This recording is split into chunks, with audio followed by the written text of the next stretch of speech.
Tu as déjà été détesté par quelqu'un à qui tu n'avais absolument rien fait. Pas de trahison, pas d'insulte, pas de conflit, rien.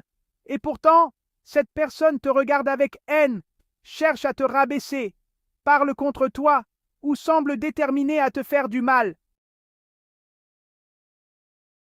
Dans ces moments-là, une question finit presque toujours par surgir.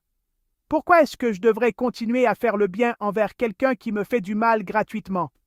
Et soyons honnêtes, parfois, notre première réaction est de rendre l'appareil. Tu veux répondre, tu veux te défendre, tu veux lui faire ressentir exactement ce qu'elle t'a fait ressentir. Mais voici le piège. Le jour où tu réponds à la haine par la haine, tu risques de devenir exactement ce que tu reproches à cette personne, et c'est là que les choses deviennent beaucoup plus profondes. Parce que faire le bien face à la haine ne signifie pas être faible. Cela ne signifie pas accepter l'injustice, laisser les autres t'écraser ou ne pas poser de limites. Cela signifie comprendre qui tu deviens lorsque tu choisis ta réaction, au lieu de laisser la haine choisir à ta place. Dans cette vidéo, nous allons voir pourquoi le bien peut être ta plus grande force face à la haine gratuite, pourquoi certaines personnes cherchent à provoquer une réaction chez toi, et surtout, ce que tu risques de perdre lorsque tu réponds au mal par le mal. Et reste bien jusqu'à la fin, parce que le dernier point est probablement le plus difficile à accepter. Parfois, la meilleure façon de vaincre quelqu'un qui te veut du mal n'est pas de lui rendre son mal, mais de refuser de lui donner le pouvoir de changer qui tu es. Alors, si quelqu'un te déteste sans raison, te provoque ou cherche à te faire tomber, écoute bien ce qui suit.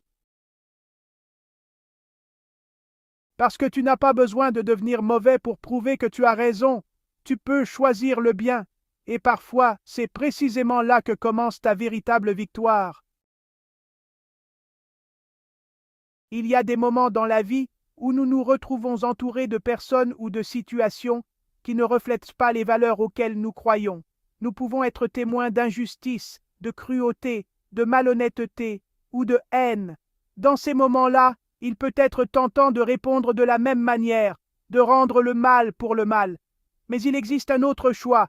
Si tu te retrouves dans un endroit où les gens font du mal, choisis de faire le bien. Pourquoi? Parce que le mal finit par conduire à l'échec et à l'humiliation. Le mal peut sembler puissant pendant un certain temps. Il peut attirer l'attention, inspirer la peur et même donner l'impression d'avoir beaucoup de partisans. Pourtant, les relations et les alliances fondées sur le mal sont souvent fragiles. Le mal a beaucoup d'amis, mais ce sont souvent de faux amis, des personnes qui restent proches uniquement lorsqu'elles ont quelque chose à y gagner. Le bien est différent. Le bien peut avoir moins de partisans, mais ceux qui le soutiennent sont plus susceptibles d'être authentiques, sincères et fidèles. Le bien est enraciné dans la vérité, et la vérité n'a pas besoin d'une foule pour avoir de la valeur. Une personne peut être seule et être malgré tout du bon côté. C'est pourquoi nous ne devons pas mesurer la force du bien au nombre de personnes qui le soutiennent. Parfois, le bon chemin est celui qui est le moins populaire. Parfois, même faire ce qui est juste signifie se tenir à l'écart de la foule. Et parfois, choisir la bonté, l'honnêteté, le pardon et l'intégrité demandent davantage de courage que de choisir la vengeance ou la haine. Le monde peut nous faire croire que le mal est plus fort parce qu'il est plus bruyant. Mais le bruit n'est pas une preuve de force. Le bien n'est plus fort que le mal.